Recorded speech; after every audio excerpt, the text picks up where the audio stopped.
It's not too late.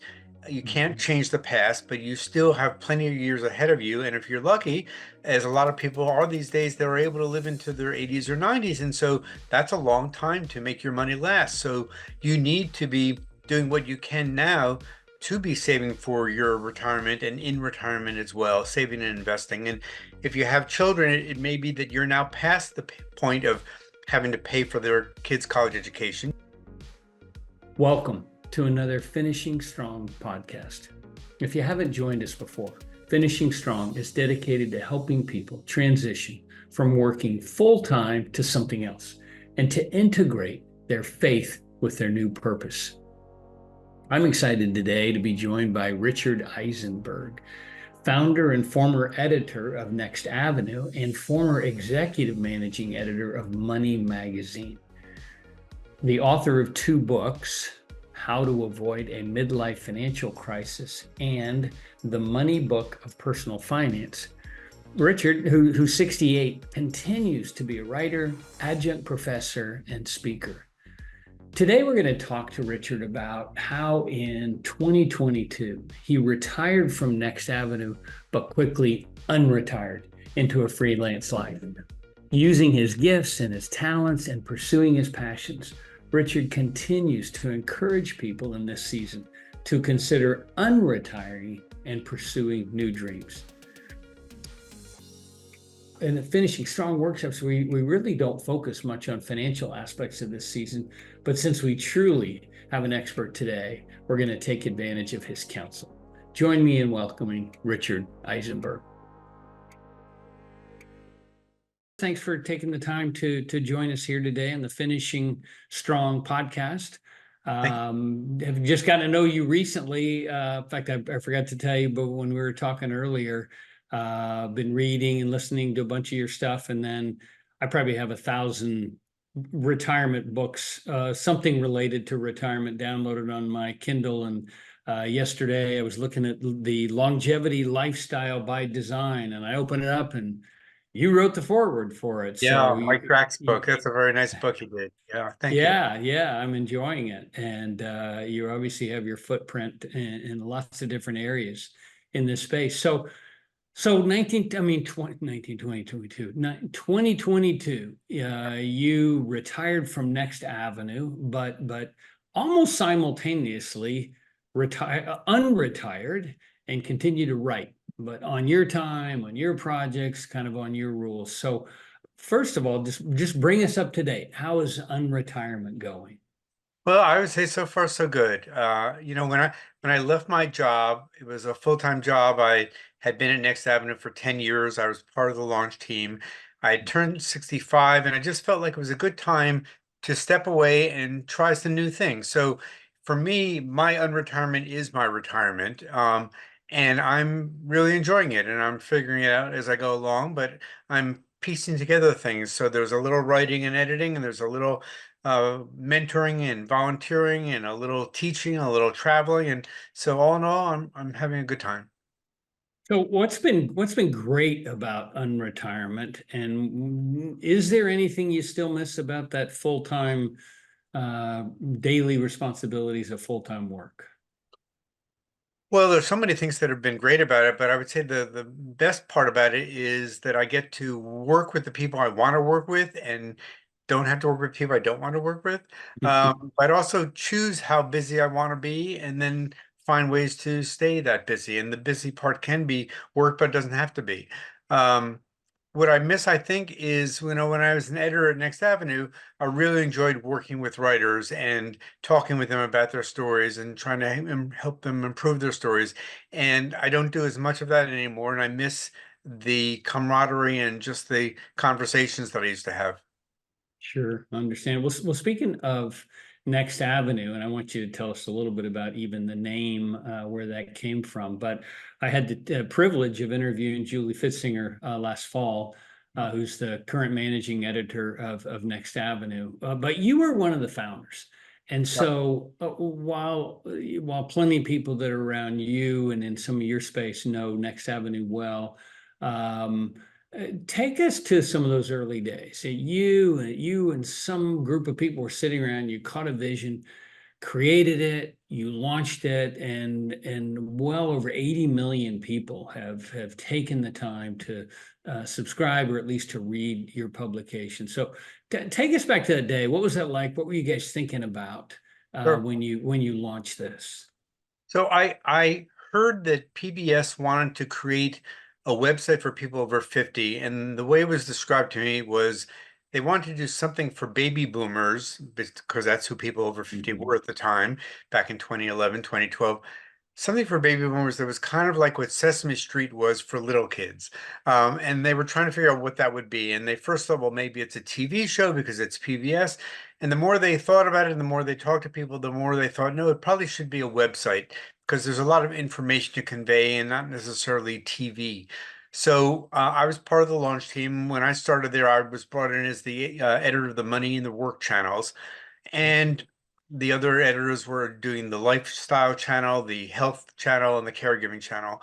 And we all kind of knew who our audience was, and we had a pretty good idea of what we thought they might be interested in reading, but we weren't quite sure how to present it and how often and what they'd want and what they wouldn't want. And so we just started. And since that time, the site's been publishing usually 4 stories every day, every weekday since 2011. And I would say for people who know who Next Avenue is and who are of that audience and go there, they love it. And there are a lot of people who still don't know who Next Avenue is. So part of the job is just getting the word out because it's it's still I would call it a small but growing popular website, but one that could use a little more marketing and attention, maybe. Sure, sure. But one of the things I liked about it, and when I came across it last year, I was just drinking it all in. I was going back to looking at old articles. I was trying to find just kind of went down the rabbit holes because there's so much good content in there, and like finishing strong, you've got it divided into the different segments that they focus on, the financial and health, and one of those is caregiving, and I think that was sort of one of the anchor topics for you guys when you started. Tell me about that. Well, when we started thinking about what should we be focusing on the side, we were thinking about, well, what really matters to people in their 50s and 60s, and caregiving just came up again and again and again. It was Mhm. caregiving for their parents or for their spouses and partners, or sometimes for their children or their grandchildren. But it was just an important part of their lives and also something that they were looking for help about.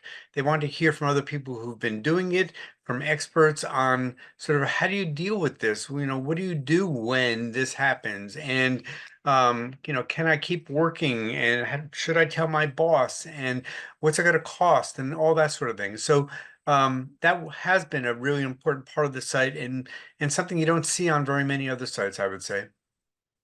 Yeah, just even as you list those aspects of caregiving, I feel overwhelming even personally. I don't have a caregiving responsibility, but just listening that can be overwhelming, and all of the plans that we might have had and all the dreams and all the time we thought we'd have can be now occupied, and I think it's especially true with a spouse.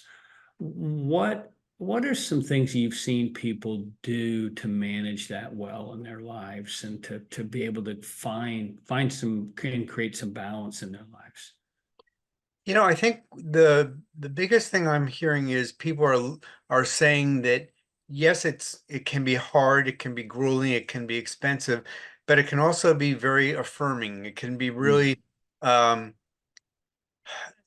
meaningful and purposeful for people doing it, particularly if they're doing caregiving for their mother or father who brought them into the world and raised them. And so they Yeah. feel like they're doing what they can to give back and to show thanks to their parents, and sometimes parenting their parents in a way that they were, parented by their parents years ago. So I think that's something that we're hearing a lot about.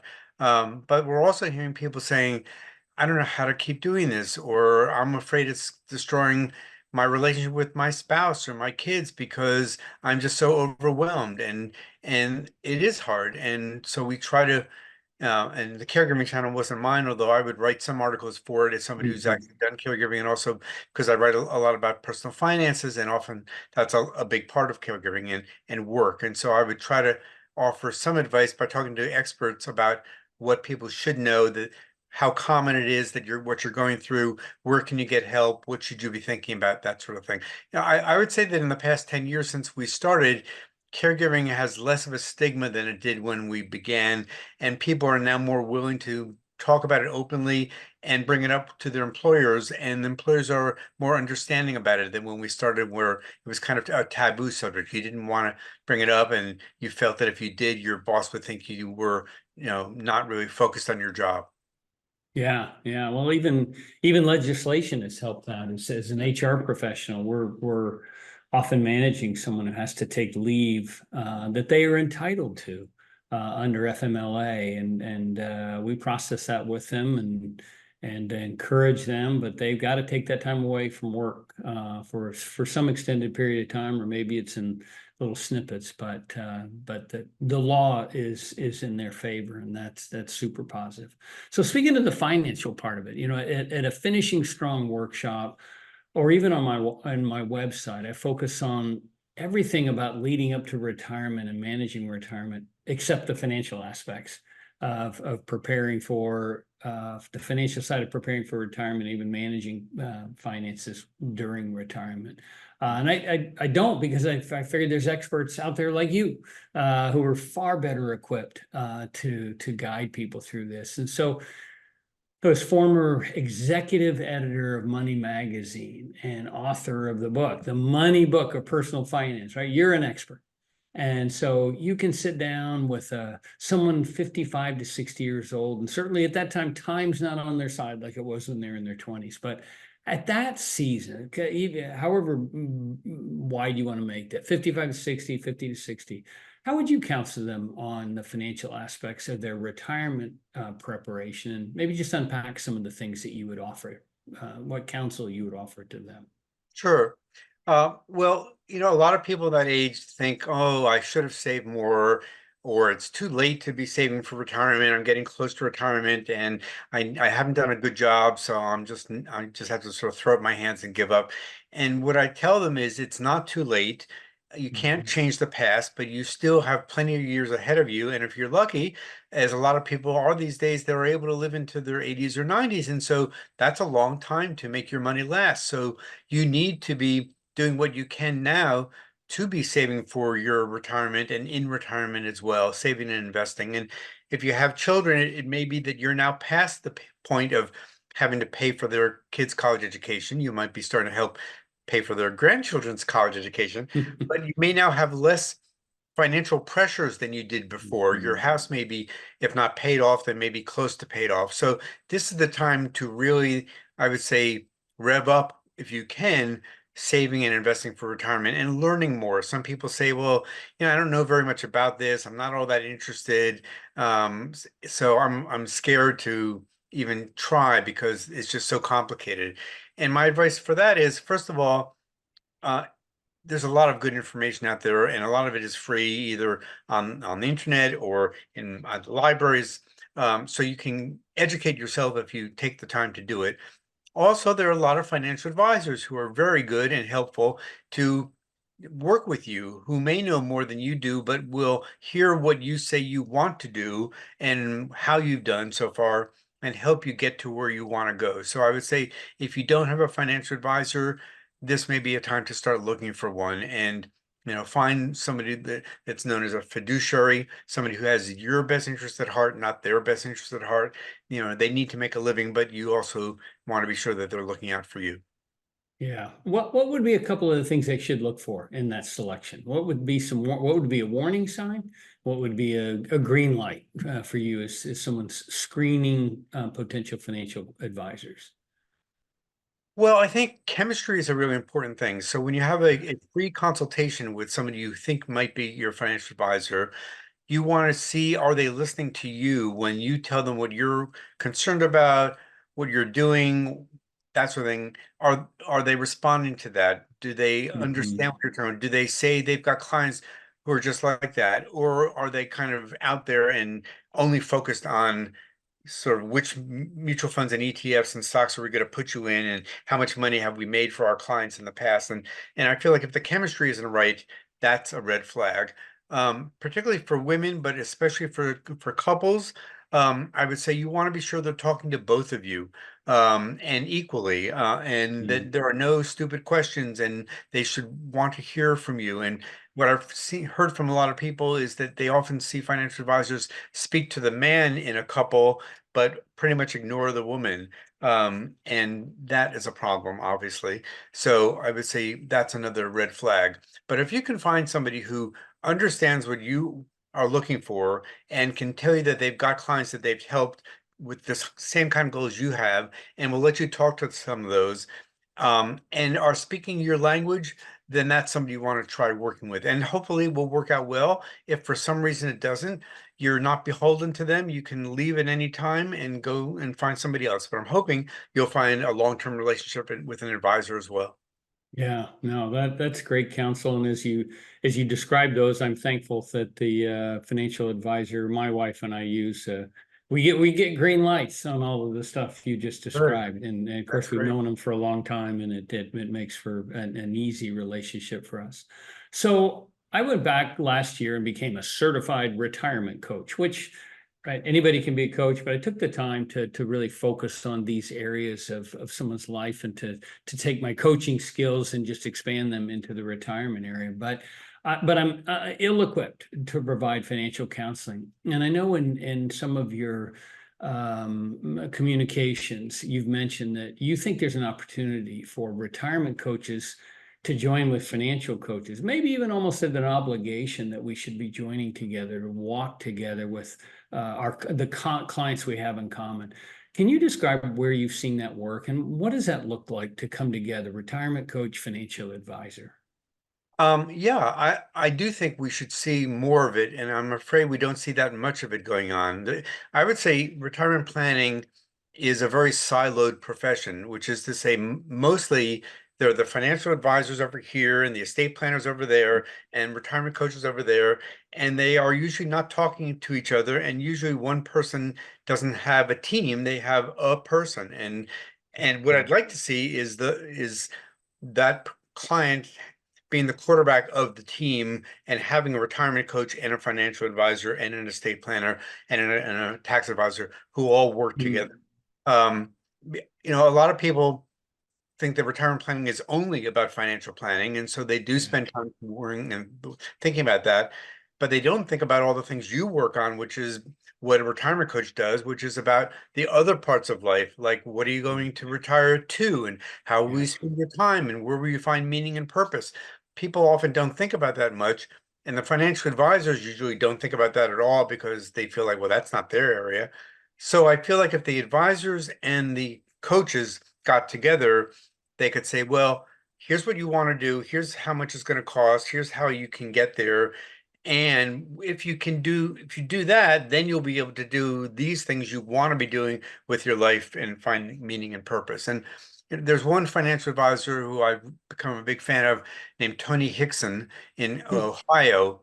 He wrote a really terrific book a few years ago called Retirement Stepping Stones, and it came out of a very sad place in his life, but it's been a really important and helpful book, I think, for people and changed the way he does his financial planning practice. He's a financial planner whose mother had been a hospice nurse for many years and loved it and then retired, hadn't really thought about what she was going to do in retirement and spiraled downhill to the point where she ended up taking her own life because Mm. she hadn't really thought about where she was going to find her meaning and purpose. And he was, of course, obviously distraught by all that, but he felt like he needed to do what he could to help prevent that from happening to other people. So now he wrote the book that helps people do it. But in his financial planning practice, they have a life coach as part of one of their coaches, which they had never had before. And so now, if you were to go to his company, some of the people you talk to would be about your money, but some would Mhm. be about your life. And I'm hoping we'll see more of that going on. That's a great idea, and I hope the people who hear this on either side of this will go together with the people they know and see how they can team up and even just try it for a while. I know after hearing this and even just learning about that idea that I heard you talk about on a recent podcast, that I thought I'm gonna reach out to my financial advisor friends and see if that's a compliment to what they already do.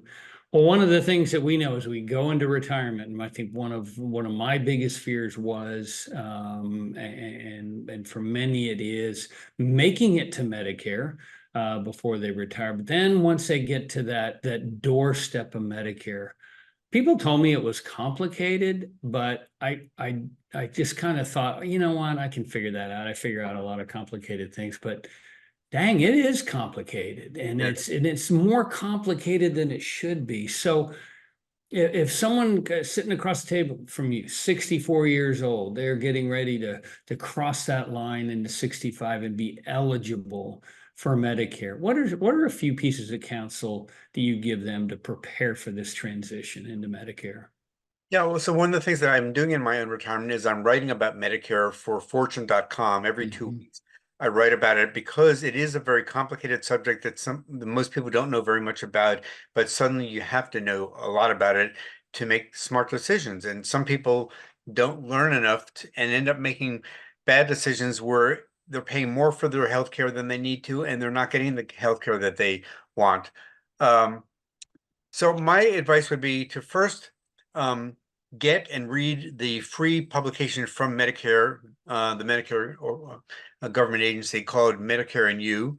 It Okay. comes out every year. See if I have it right here. This is the 2023 version, but it's on their website. And it's very clear and it's detailed. It's a little scary at first because it's big, but it's in plain English. So I would start there. I would go to the Medicare.gov site because it's also pretty good in explaining things. And then if you ever have questions, I would say um, talk to somebody who works for your state SHIP program. SHIP is your state health insurance assistance program. And these are free volunteers, usually advisors who are nonpartisan. They're not selling anything, but they Mm. know a lot about Medicare and they can answer your questions. They won't tell you what plan to buy or what company to go to, but they'll help you make decisions so that you can make that decision wisely. Is there something about enrollment time? I keep reading about something about the enrollment time, and if you miss this window, it can cost you kind of for the rest of your life. Tell me about that. Well, yeah, there are special enrollment periods. Every year there's the regular enrollment period, which is October through December, and then there's a special enrollment period from January through March for the Medicare Advantage program. That's the um, private insurance alternative to traditional Medicare. And I think what you're hearing about is for people who don't enroll on time, or if they choose not to enroll, they can then get hit with a late enrollment penalty which they can get stuck with paying year after year after year. So it really pays before you're 65. You've got a grace period of about 3 months before your 65th birthday and 3 months after to take the steps you need to get onto to Part A and Part B. Those are the main parts. And then choose, do you want to have a Medicare Advantage plan? That's Part C. Do you want to get a prescription drug plan? That's Part D. Do you Mm. want to get a Medigap plan, a supplemental insurance for if you're for Part A and B? That's probably a good idea. So there's a lot to think about. There are Medicare brokers and agents who can help you, but keep in mind they get paid by insurance companies to sell policies. So I use one, and I think a lot of people use them and are happy with them. But you want to be sure that they're not, you know, sort of steering you to one just because it's going to make them the most money. Sure, sure. No, appreciate that. One of the interesting things is I've done the Finishing Strong workshops is when I started them, I had a number of people say, "Man, I wish I'd had this when I was in my 40s. It would have helped me even just be thinking, how am I going to live with purpose when I quit working full time?" And so I did a couple of them to include people in their midlife, and it was fascinating to have that perspective and very very rewarding. But you also wrote How to Avoid a Midlife Financial Crisis. And so, what are a few of the things that you would say today to somebody in that, I'll just call it 40 to 50 age range, to avoid the crisis? One, on the, maybe fear side, but also then two, couple of steps they can begin to successfully manage their portfolio or their financial strategy to provide for a healthy financial future. Sure. So, it comes down to really three main things, which are saving and investing, debt management, and budgeting well.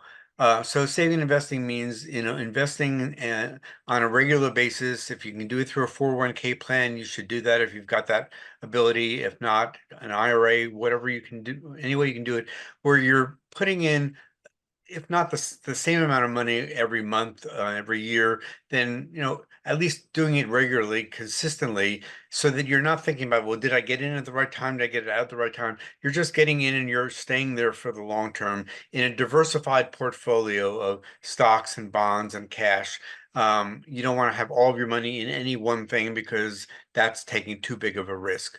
Um, from a debt standpoint, you really want to be careful about going overboard on credit cards and on a mortgage and car loans and personal loans. Now, we all need to have debt, to some extent, but there's ways to manage it well and ways not to manage it well. And if you're having a problem with it, I would suggest, finding a nonprofit credit counselor who can talk with you about what you can be doing differently. And, an easy thing to do if you've got a high interest rate credit card, as a lot of people do, is to call your credit card company up and see if you can negotiate with them to bring the rate down. It turns out a lot of people have Hmm. been able to do that successfully. There's been a study that came out recently from Lending Tree that showed that over 70% of people who tried to negotiate were successful in doing it. And I think a lot of people figure, Wow. well, what's the point? They'll never say yes, but actually they might. So you have nothing to lose by asking. And then the budgeting part is, do you know where your money is going out? How are you spending it? And a lot of us have, holes that we need to fill in where our money is going. And so you don't necessarily have to keep a daily or weekly or monthly budget, although some people like to do that and some people have apps to do that. But it's mostly just to sort of from time to time just write down, what are your expenses and what percentage of your income is going toward them, and are there ways that you can cut back without sacrificing too much? And chances are you're going to find some ways you can reduce spending, and when you do that, you have more money that you can then put into savings and pay off some debts. Yeah, yeah. That last piece, I just the budget word just gives me shivers because I've never liked it. Haven't done it well.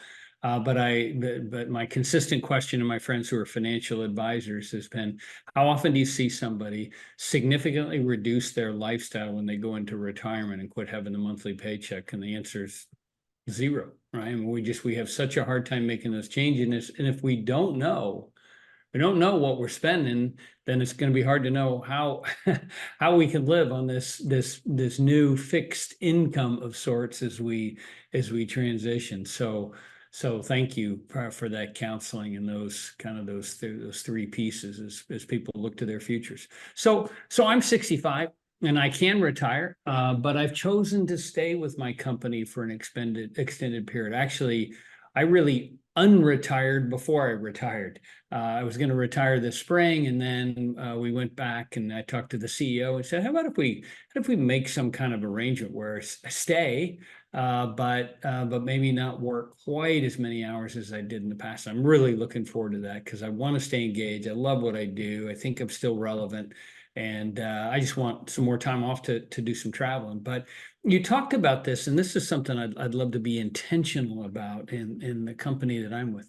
The benefit of generational teams.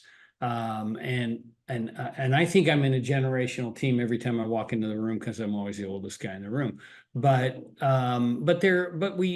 we have people from almost in every decade. And so where have you seen maybe intentional generational teams work in a company? What counsel would you give us on either formalizing that or developing those?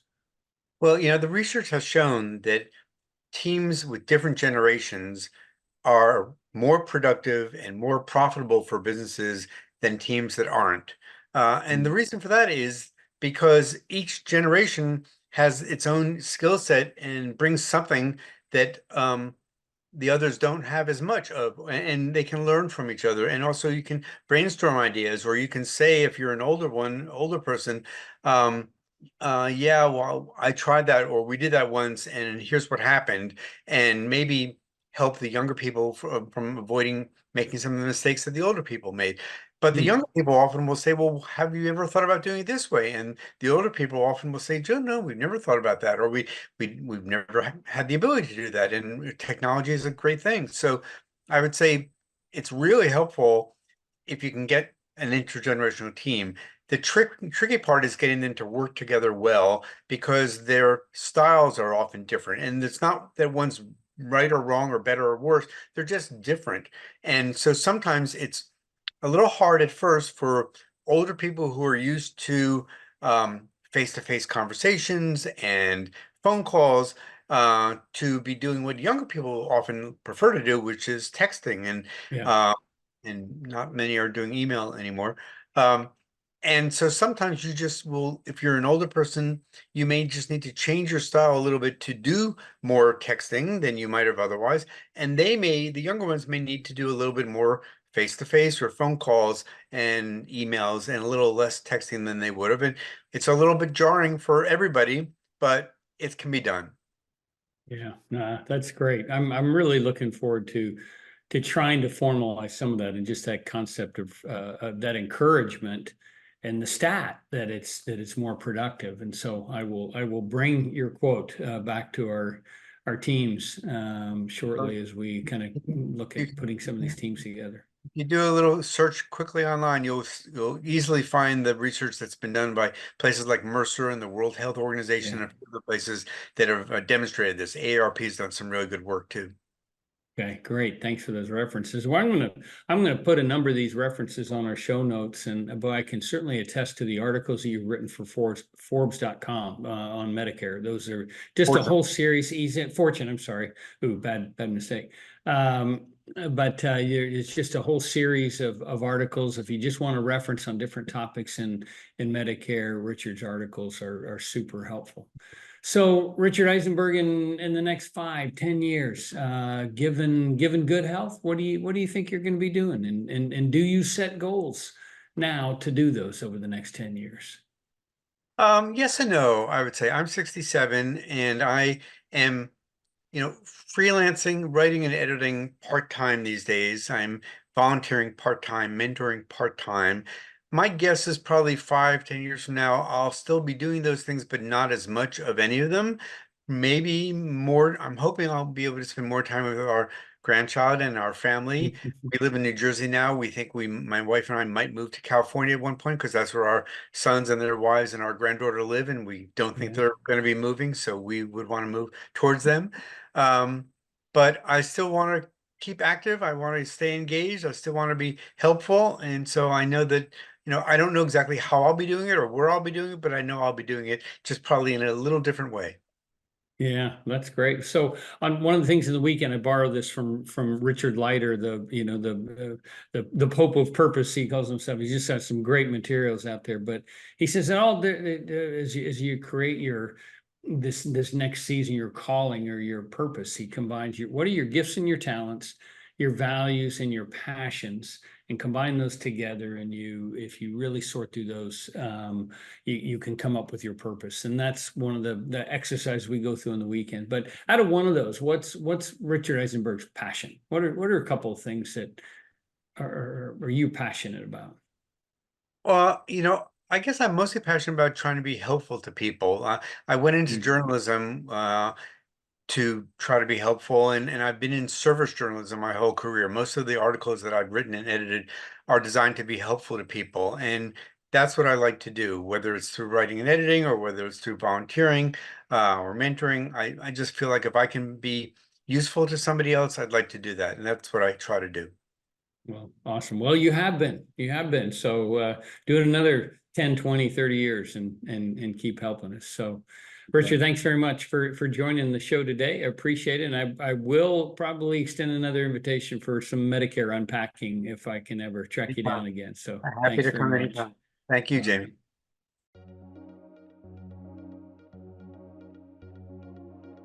Thank you for joining our podcast today with Richard Eisenberg.